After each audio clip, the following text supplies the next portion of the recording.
What's up, guys? Sub-Zero here, back for another VOD review. We are doing another JD Zielinski VOD review because look, he's the talk of the town. He's the belle of the ball. He won the Ascension of the Aegis. Yeah, I got that right. Tournament, absolutely dominated it. If you did not see his stats, look at my last video. Average under a 2 across the entire tournament. Most insane. Like, yeah, enough said. If you've seen the last video, you know. So I thought we'd watch another VOD from him. This is a VOD because, you know, I talked it up and hey, we get the Teemo drop here. This is a VOD where he does end up playing Fortune at some portion of the game. It's not like a 10 billion Fortune cash out, but it's a really good practical usage of Fortune that I think a lot more players are moving towards now. I remember, you know, in PBE, everyone was kind of like, Fortune, like, what is this? And like one of the last days of PBE, I remember Dish Soap saying, like, you know, I think this Fortune trait is like kind of broken, but people just don't realize it yet. And I think the further we get in this set, I think perhaps the more true that's going to be as more people optimize Fortune cash outs, Fortune, you know, playing for Fortune, playing for Lost Streak. We will certainly see that. But we have a pretty unremarkable opener here. We have no augment yet because we're in the Lilia portal that moves all the augments around. So no 2-1 augment, so we're not going to know what our augment is until after Carousel, which is really kind of crazy. Actually, 0 augment before Carousel, and the augment right after Carousel is kind of insanity, but whatever. We have this decent sort of like Caitlyn type opener, like I've talked about in the past. He really likes this opener. Though we do have the opportunity to make 10 gold potentially here, and it looks like JD, yep, he's going to go for the make 10 here and just hold on to this Teemo pair. This is something that JD did a decent bit in this tournament, and I like it. You know, I talk about the optimizing for Fortune kind of stuff. This is something where he says, I don't have the greatest opener in the world. I'm not really confident that I can win streak. My item slams are garbage. Like, Shojin is the only slam. We get a choice of two different champions here. We could either go the 3-cost route to try to pick up a Fortune unit. He actually goes for the 2 cost just for the most gold there, right? He was looking for just as much gold as possible because, let's see, I guess he could make gold here. He would just have to make his board a lot bit weaker, and he's not willing to do that. So we're just going to sit here on this board, and hopefully off Carousel we can either pick up a Zoe, or we don't have the Kobuko yet, which is pretty funny for Fortune. But you can see this is aggressively angling for Fortune because we're on a Lost Streak. The 2 things that you can do in Lost Streak this set is you can play Fortune or you can play Reroll, but it's really hard to play like fast 8 style stuff when you are on Lost Streak because you're just not going to make it there. You're not going to have enough HP, and if you are on like 30 HP and at 4-2, you know, you level and roll down and you miss your board, you're just dead, and it's just an 8th. So Fortune allows you to get those extra resources so that you can actually, you know, 4-2 it with a lot more gold, a lot more resources, stabilize a lot easier. Lucky Streak's a fantastic stage 2 augment, and I'm not I actually kind of hate the other augments that we've been offered here. I mean, he looks at the Haunted House augment, but like, so we're just going to pick up the Lucky Streak here, play this Fortune board. We can slam the Gambler's Blade onto... It's actually a question of whether you want it on Tristana or onto... yeah, I mean, I guess... Or onto Teemo. I was gonna say onto the Zoe, though I guess Teemo has maybe the quickest cast out of all these, and he does actually go for the Shojin Slam here, which is pretty interesting. It's not an item you see every day. I said, you know, our only slam is Shojin, and Shojin is, you know, not an item that I think a lot of people are in love with. But it's decent enough, especially when you're item carrying an AP unit, and the real way to use Shojin is to get to level 9. That's the problem, I would say, with Shojin. I love this out of JD here. He knows that there's another player he was scouting right there who has a pretty weak board, so he has to full open in order to lose this round. If we win this round, tragedy will befall our family and generations to come. So we lose this fight, keep our Lost Streak here, keep our Fortune here, so we are chillin'. We will, of course, push our luck here. We actually get a Synderen shop, though. It's a little bit... I mean, like, you can fit her here. It's just we have this very interesting 4 backliner. Okay, and yeah, we're going to put in one more extra frontliner here on a Garen and slam the Chain Vest just to make it as likely as possible that we win this fight. Because, yeah, this fight is a tad bit scary. We do actually get to make 40 gold here, which is pretty nice as well. Itemization-wise, we have the Crown Guard Slam or the Vow Slam. I think I like Crown Guard here more because it leaves... Oh, and we also have this extra chain that we slammed onto Garen. So I guess we could even do both. We could do Crown Guard and Vow. I kind of like Vow and maybe People Sit. just because I really like Morello's, and one, it's a great slam onto Teemo, and two, it's just a great item in general. So I think if we fight someone relatively strong here, I would go for the Crown Guard here. Looks like he doesn't even want to go for the Crown Guard here. He's just going to slam the Rod onto Teemo, give him a little bit more AP to work with. Maybe we can kill off this Kha'Zix here, and we do, so it's only going to be a 4-unit loss. Not the end of the world. 59 HP, not bad by any means. Once again, we do not have our augment at 3-2, of course, because of this portal, but we're going to have it at 3-3. And looks like is that a Reforger that we just used? It was, right? Did we have that Reforger? Yeah, we had the Reforger the entire time, I guess. I'm blind to Reforger sometimes. But yeah, we're going to use this Reforger here. Reforge off the Chain, because Chain is, I mean, it's a pretty bad item.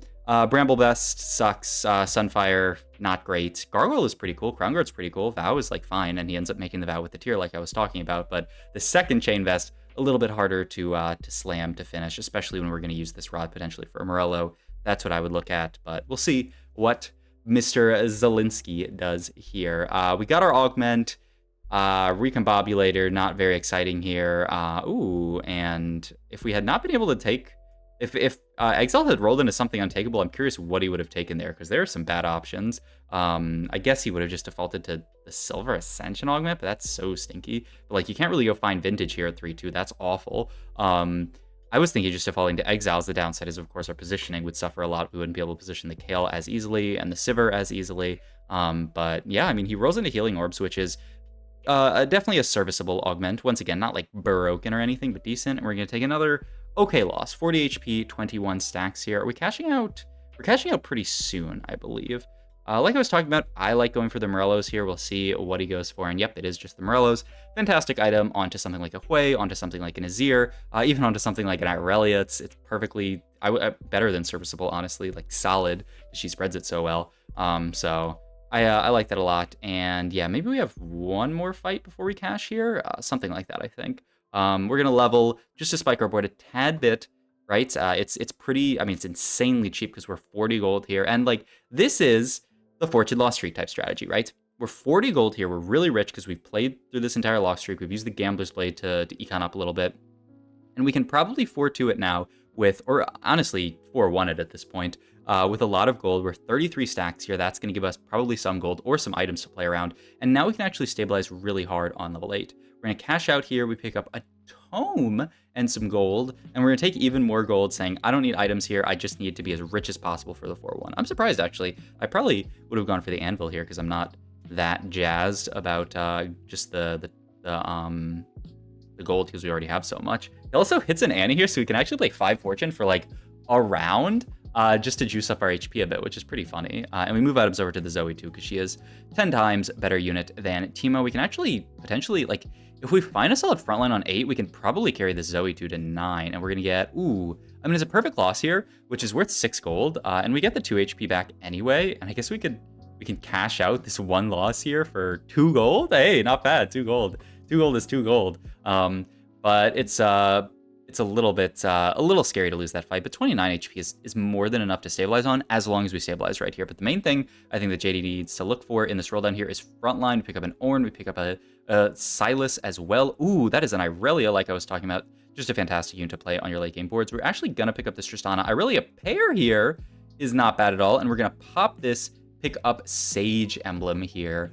And just go for he's looking at Gunblade. Yeah, I love Gunblade on this Irelia unit. I mean, the Irelia pickup is fantastic. As far as 4 costs or 5 costs to find on level 8, I think she's one of the best, because with 1 item, with no item, she does so much work. 2.2k there with a 1 item Irelia is really, really juicy damage. So I do believe that we still have to roll here until we find frontline. Boom, there it is. That's the Ornn 2. We can pivot into Behemoths with this Shen here. I love that. We don't need to be playing Fortune. We're playing 2 Fortune units right now. But hey, I mean, the Tristana is a duelist for the Irelia, so it kind of works out. And all of a sudden, the board comes together. This is what I was talking about. If we can get to a decent board on 8 with this Zoe 2, especially with this Irelia, fantastic 5 cost to pick up because she's going to supplement the Zoe damage really well, we might potentially be able to push it. Push level 9 in this spot. The Diana is just for Sage here, right? Which we got off of the tome. I wish, I don't know. I mean, Sage honestly is not bad as far as stuff to find. I don't really know what the best thing you could possibly get here. I mean, like Dragon Lord, but I don't think we even had it in. So, I mean, Sage is not bad by any means.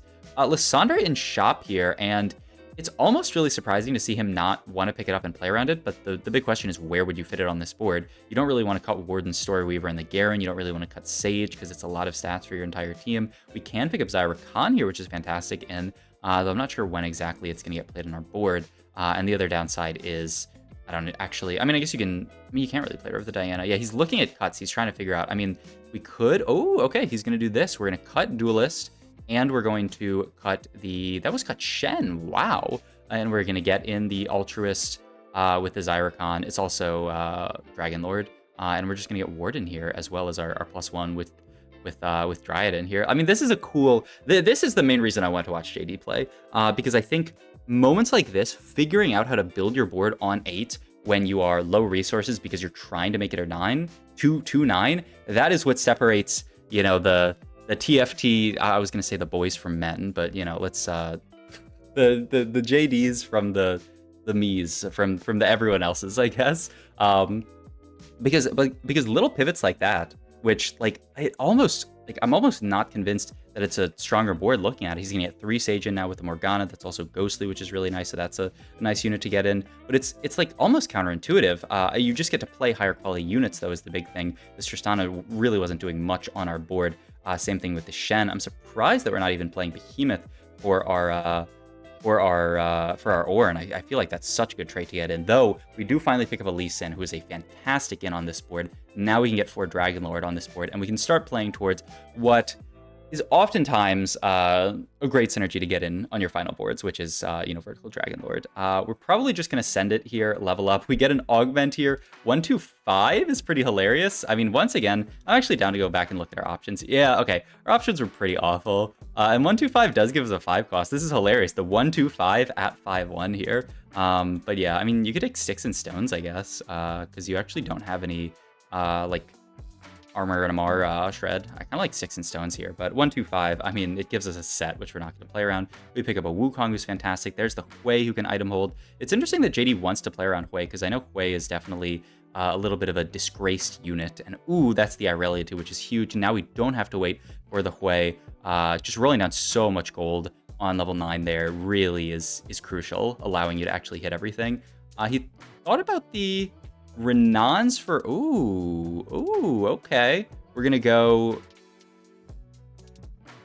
okay, wait, okay. Like, this guy's a beast, but let's look at these items one more time, because I can't imagine Last Whisper Irelia double Morellos was our best items here. They're quite awkward, right?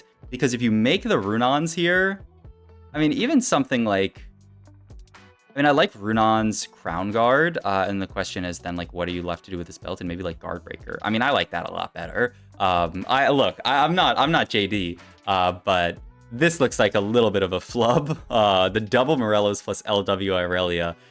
It just goes to show, you know, the best still, you know, sometimes do weird things, because I can't imagine that this is correct. But hey, I mean, look, our board's so strong that maybe it doesn't even matter. But hey, you know, that's always, ooh, what the heck? Wait.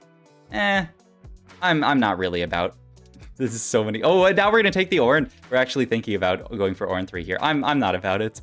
Personally, I would just use this to roll more, try to pick up that Rakan pair that, I mean, we have so many pairs to hit, right? We have Hui pair, Rakan pair, and the other one that is a 5 cost on our board, Wukong. If we can hit any of those using Hui, I mean, we're juiced up, we're gassed up, we're all of those things that are up. I mean, the nice thing is we get to play this really broken Exalted, which JD saw from the start of the game here. It's the one that's Soraka, Hui, Irelia, I believe. I'm pretty sure that's the one that it is here, and I mean, it's just so free to fit in, right? You can just put these units on your board really easily. I mean, look how well the board fits together. We have 4 Dragon Lord as well, so we get that stun from Dragon Lord, so it allows us to play insanely capped here. Itemization-wise, we're still looking for Ornn items, I believe, so we can just pick up a chain, or, yeah, Bramble Vest here. It's once again talking about disgraced things. It's kind of a disgraced item. People really hate this Bramble item, but hey, you'll take it in a pinch. There's our Zyra Khan pair. He is maybe still looking at this. Or I mean, I don't see a lot of Orns out of the pool, but I don't think it's really worth the time and the effort. He is going to pick up an Udyr pair here and just go for the Udyr 2, which I love. I love you, Udyr, but my question for you is how are we going to fit you on this board? I guess it's just going to be over Janna, and we're going to drop down to 3 Dragonlord and maybe get Janna back in later. I would have to imagine that's where it's going to fit in here. Adds a ton of frontline and just sort of like utility and damage. We get extra XP here, but everybody is basically on 0 gold, so it doesn't really make much of a difference here. JD can't even push levels here, and boom, there's a Wukong pair. You always want to roll to 0 in a spot like this, where you have all these paired units and a Hui who's about to print. Because, for example, if we get Udyr 2, now we don't have to print the Udyr, we can then print the Wukong. If we get a Hui pair, we can print the Hui, which is probably, like, Udyr and Hui are, like, the best ones to print here. Wukong, too, he's kind of a synergy bot on this board, honestly. Without items, he's really not doing that much. And hey, shoutouts to Yone, very cool unit that is fun to play against. He absolutely clears our board, which is pretty fun. So we lose that fight, but hey, at least we have the Udyr 2 now, so we can start just having a better board. We want Ornn to be printing an Udyr item as much as possible. It just makes the positioning really awkward. So I'm really curious how JD positions this. And yeah, he's even going to sell the Johnny here because he is not that confident that he's going to get to a point where we put this John on our board. Oh, TG's a fantastic hit here. This allows us to itemize the Udyr. We don't have to worry about having the Ornn next to him. And I mean, yeah, just guaranteeing 2 items for our Udyr every round. Even though this round it's a red buff plus a Deathblade. I mean, hey, red buff Udyr is not bad. He hits a lot of units when he like dashes through. Like, look at this. He just hit 3 units there. So it's not terrible, though I guess with the double Morello on the Irelia and the Hui, I don't know if we really need more anti-heal. Ooh, this is a close loss as well. Drop to 4 HP. This is really scary. We need to roll down and hit some kind of upgrade here, but we don't hit it. We're fighting Riveting's board. We're just so close to so many upgrades here. Ooh, okay, he's going to use the remover here because the items are much better. He's going to use the remover, move the items over to Wukong, which is wild, but I think it makes a lot of sense, right? This fight could be everything. This fight could be the difference between 4th and potentially even a 1st, right? Because if we win this fight, we can potentially hit, 2-star units, stabilize, and win out. So that's a top 3 there. We're going to roll down one more time. We pick up the Zyrakan finally. The only downside is we actually still have one more remover. So yeah, we can move items over.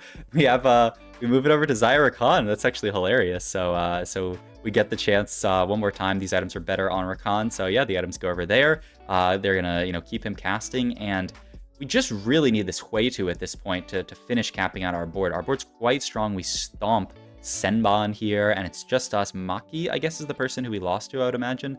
And there is the Hui. I can't imagine anybody wants a Hui on Carousel, especially with an Even Shroud this late in game. So we get to pick up the Hui here. That is Hui 2, which is a huge upgrade to our board. And now we will see, but this looks like a very, very good position here. He's curious about who he's going to put this on. Yeah, Udyr, I think, is probably the best unit stats-wise. Like, he just needs the stats. Also, the positioning, I really want to give Udyr an item, but it's so awkward. I think he's just going to settle with giving the Wukong an item. It's pretty good, right, with this positioning. The Ornn tanks for the Wukong, and I mean, farming a full BT onto Wukong is not too shabby. But yeah, I believe this is the board we lost to last time. This is a clone, so we're going to stomp that board, but we got another fight to see, like how strong is this board going to be. Is that Divine Rolls, by the way, from the board? Because it looks like they just took, it looks like Maki took Divine Rolls and just like pushed levels, which is not something I feel like you usually see out of Divine Rolls. But I mean, hey, I guess it worked. I mean, if it works, it works. Maybe it was like a huge win streak at the beginning of the game. I don't really know. That's crazy. In any case, this is a really close fight, but our Udyr manages to tank. I think hitting those upgrades, especially like the Hui 2, was really, really, really crucial this game. One more fight to go here, and are we gonna have enough gold to level here? It's 50 gold to the next level, so 52 is what we'd have to pay. It seems hard. I mean, next round it's gonna be 48, but I don't think we're gonna make 20 gold here. I mean, actually, it's really close. Oh my god, wait, no, we can't. Oh, because the Kha'Zix, I thought the Kha'Zix portal had expired by now, but oh, maybe it was the one that exists for the rest of the game. I guess it was. So we get the level up here. This allows us to get in a Morgana just for Sage, which is, pretty cool. And we get another Udyr item, Adaptive Helm. Fantastic Udyr item. I would imagine our board is capped out enough to win this lobby, but we will see. This is the last fight here, and yeah, just between the Irelia damage, the tankiness of the Udyr, and the Ornn, it is not even close. That was a scary game at a lot of points, but I think it shows how strong Fortune can be in this meta, how you can use Fortune to cap your board out and to, go fast 8. I really loved how JD played around his level 8 board, doing some things that, like I wasn't too like the play to get in to like get the Rakan in and the Sage, like getting units in and out. I still don't know exactly what the best board was there, but I loved how he played around the Irelia, played around the Zoe, hit that Orin 2, used that to go 8. I think that is an absolutely integral skill to winning games in TFT, is knowing when your board's stable on 8 and knowing how to push 9. Because I think so many players would get afraid there and say, hey, my board isn't capped enough. I need to roll down. And then you roll down to 0, and then you end up going like 8th because your board's not capped enough. You can't go 9, you lose the game. So I hope you guys enjoyed this video. One more shout out for my own content. Please go subscribe to my VOD channel in the description down below. We're trying to get that to 1,000 subs so it can be monetized, so I can pay my editor because she does a ton of work. So if you are cool, go subscribe to that channel and click on the videos. And yeah, she's putting out a lot of cool stuff, shorts, everything. Okay, bye. I've talked too long.